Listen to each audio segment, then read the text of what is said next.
Pemirsa, Lembaga Peradilan Syariat Islam menjatuhkan hukuman cambuk kepada seorang mahasiswa dan juga kekasihnya, Wilson. Nah, ini pasangan kekasih ini dihukum puluhan kali cambukan karena kedapatan warga tengah berduaan di dalam kamar kos.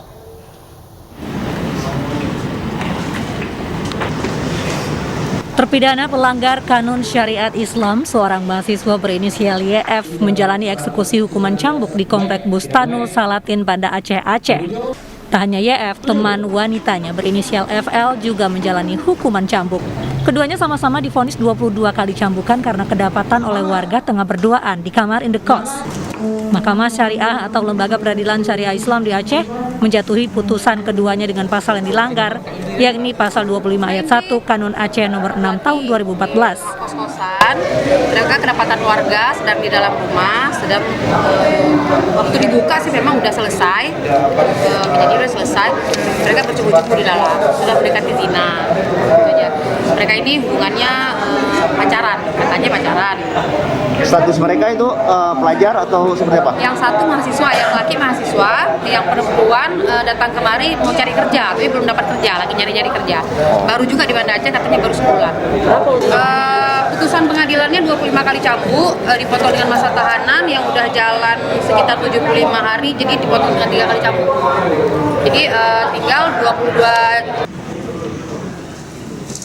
Proses eksekusi hukuman cambuk disaksikan sejumlah masyarakat dan aparatur pemerintah Kota Banda Aceh. Dari Aceh, Syukri Syarifuddin, iNews melaporkan.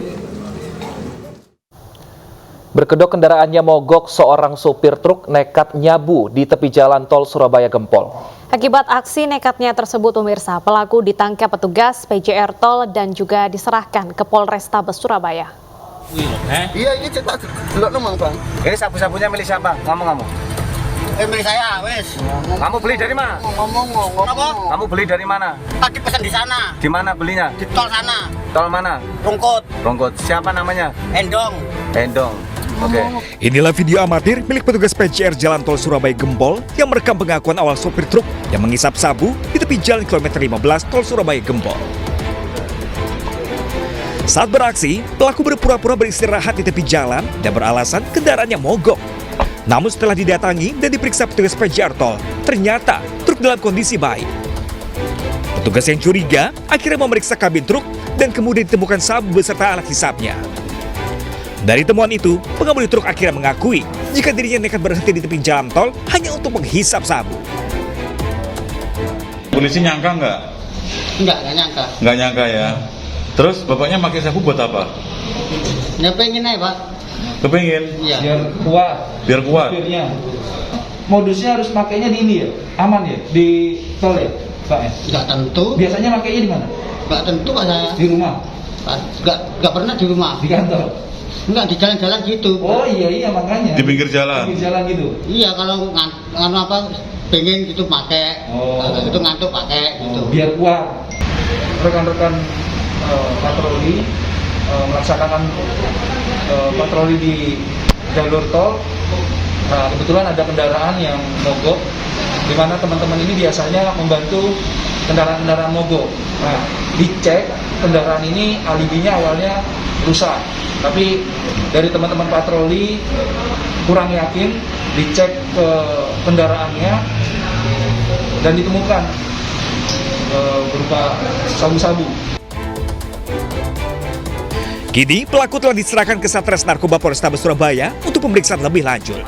Sementara kendaraan pelaku diamankan di kantor Jasa Marga. Dari Sidoarjo, Jawa Timur, Pramono Putra, iNews melaporkan. Pemirsa, diduga akibat pengaruh minuman alkohol, seorang pengendara motor ditemukan tewas di dalam selokan di Jalan Helvetia Raya, Kecamatan Medan, Helvetia, Sumatera Utara, Kamis siang. Korban tewas terjun ke dalam selokan dengan kondisi luka parah di bagian kepala dan patah tangan. Seorang pengendara motor ditemukan warga dalam kondisi tidak bernyawa bersama sepeda motornya di dalam sebuah saluran air atau selokan di Jalan Helvetia Raya, Kecamatan Medan, Helvetia, Sumatera Utara. Korban tewas dengan kondisi luka parah di bagian kepala dan patah tangan. sementara sepeda motornya dalam kondisi ringsek. Kepolisian sektor Medan Helvetia yang menerima laporan warga langsung melakukan olah tempat kejadian perkara dengan memeriksa sejumlah saksi yang ada di tempat kejadian perkara. Dari saku celana korban, petugas menemukan dompet yang berisikan identitas. Korban diketahui bernama Vanu Soki Kulo, warga Jalan Punak, Kecamatan Medan Petisah. Belum diketahui pasti penyebab korban tewas, diduga kuat korban berkendara dalam kondisi mabuk, kemudian hilang kendali dan tercebur ke dalam saluran air dan kini masih dalam proses penyelidikan petugas kepolisian sektor Medan Helvetia. Dia peot, bendol, bonyot, tangannya patah. Kecelakaan atau gimana, Pak? Kalau menurut saya ini jatuh tunggal ini, mabuk ini. Mabuk ya, Pak? Sementara dia masuk paritnya, kami informasinya belum tahu. Yang jelas dari keterangan warga sampai TKP udah meninggal dunia dalam pendidikannya. Guna kepentingan visum, jasad korban dibawa ke Rumah Sakit Bina Kasih Medan. Sementara barang bukti sepeda motor korban diamankan di Mapolsek Medan Helvetia. Medan, Sumatera Utara, Adi Palapa Harahap, iNews melaporkan. Polisi mengamankan 48 kg ganja di Pluit, Jakarta Utara. Truk dibungkus kardus rokok untuk mengelabui petugas.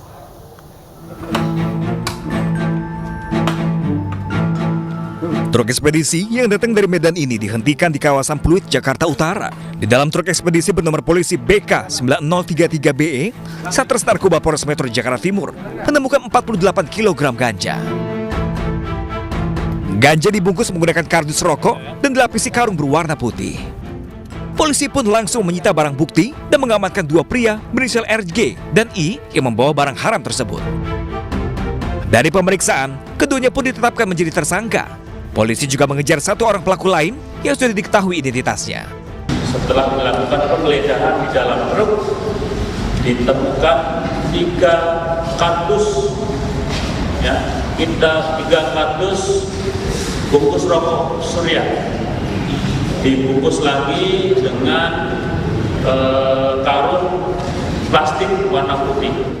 Para pelaku dijerat pasal 114 subsidiar 111 tentang narkotika dengan hukuman penjara seumur hidup.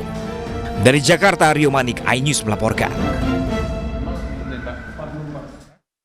Usai jeda berikut kami memiliki informasi dari jembatan yang berusia belasan tahun putus. Akibatnya sejumlah siswa terjatuh ke sungai. Tetaplah bersama kami di iNews Siang.